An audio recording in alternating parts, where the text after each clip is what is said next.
When talking about childhood cartoons, people always bring up Bakugan, Pokemon, Yu-Gi-Oh, and occasionally some real bangers like Brandy and Mr. Whiskers and Chowder, other great gems like that, but no one ever mentions Beyblade. No, not the current Beyblade series that's really new and polished. I'm talking about the original Beyblade with the Blade Breakers. We're talking early 2000s. Many people forget how truly amazing this show was, and it was a pivotal show for people like me to get into anime with. The Blade Breakers are different from future groups in my opinion, and they don't just whine about a lot of things all the future Beyblade groups just do in a creepy, kind of childish, annoying way. No, the Blade Breakers had something way deeper. They had deep pride in the sport and ego, but it translates to me much deeper than just ego. Beyblade battles were just the vehicle to show that not only are characters' insecurities and flaws, but what makes each character great as a person. Sometimes I believe that the future series struggle because a lot of the characters in the original series are just that much better because they weren't dumbed down for a younger audience to relate to as much maybe as the current one. Although in the original Beyblade there was meaning behind almost every single fight that went deeper than just Beyblades. So let's talk about why pride and ego not only ran Beyblade, but why Beyblade is an inspiring story about how narcissistic pride and ego can evolve into something more healthy and admirable. From this point on in the video, by the way, we're going to focus mainly on G-Revolution and the Tyson and Kai arcs built up to that point. We'll do Max and Ray in a different separate video. I think their growth is really similar. I just think Tyson and Kai's are similar, so we're just going to do it for this video for the sake of time. This is an X12 Films character analysis quickie. Beyblade, the retrospective of Kai and Tyson. Ego and pride. Beyblade, the original series, has something special. Our titular main character was Tyson Granger, who was mainly just a smartass, but he was passionate about Beyblade, who not only looked after his friends, but was widely selfish in his own right. But a lot of his insecurities came from being so great, and having an unbelievable amount of pressure put on him to continue the facade of being the best Blade Breaker. This is shown in great detail in G-Revolution, as his champion status was fought after by all his own friends and losing to his brother in the first episode of the series. It was crazy. It's completely destroyed the idea of him being perfect, causing him to do the first half of the series as a sloppy, unconditioned Beyblader. But what causes Tyson to be who he is outside of the pressure of the world is Tyson at the core is someone with a deep passion for the sport of Beyblade, and passion is an element that causes many to lose sight of what's meaningful. Every day we all struggle with quitting our jobs and going after what we love to do, but within that passion comes ego. Ego is a little demon on your shoulder telling you that you're better than anyone else and that you're better than everyone, because you're not truly enjoying an activity that's just meant to be for fun anymore.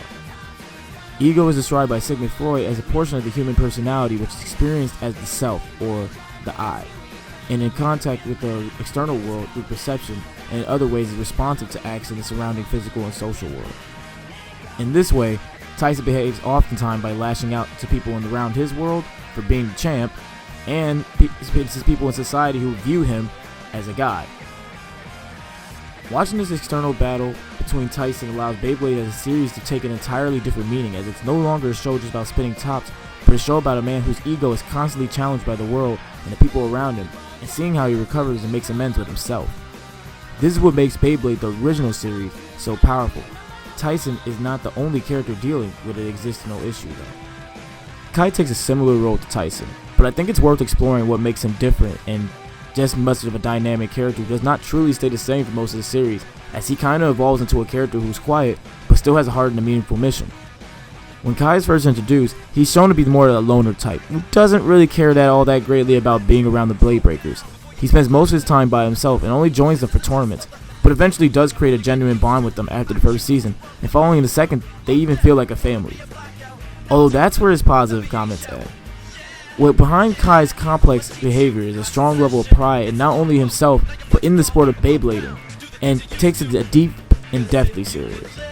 Pride is something that's on the outside can be very toxic and destructive, and granted, when used in the wrong ways, it definitely is. But Kai showed us throughout the series that his pride is something that inspires characters to truly elevate themselves to the best they could possibly be.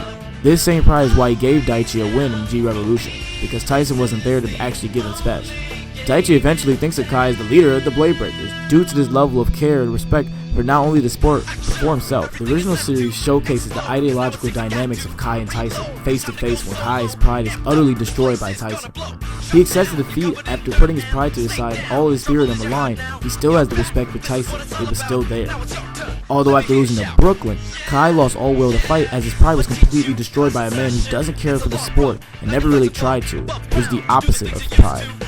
Beyblade fights in the original series had these ideological battles that manifested themselves into Beyblade battles, making them so much more interesting and being much more fulfilling to other viewers who truly want to see characters care about each other and care about a mission. Because without that, it's just spinning tops.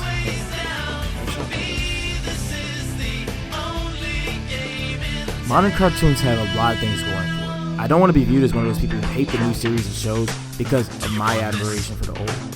I do wish that many shows would start showing their storytelling through a vehicle like a sport, or how Bakugan did, or hell, even anything that's just not speaking dialogue to convey emotions. Kind of like why I have my gripes with Steven Universe, but we'll talk about that later. Because life is more indirect than that. Oftentimes we speak in ways that outside of direct, because in hopes of people understanding what we're trying to say. We don't want people to always say what they mean, we want them to mean what they say. Beyblade was a great part of my childhood. I'm happy I could spend time talking about the two blade breakers that made me the most happy throughout watching the show. Also, for like just 1 second, can we talk about why the soundtracks in the early 2000s went like so hard? Because honestly, Beyblade had one of the best soundtracks for a kid cartoon, and I would argue it's like up there with Pokemon. Like, why would they make a soundtrack this good? It was spinning tops, but they made a soundtrack that could have been used for like more professional looking shows. I don't know. This is just ridiculous, and it's one of the best soundtracks out there. You need to listen to it.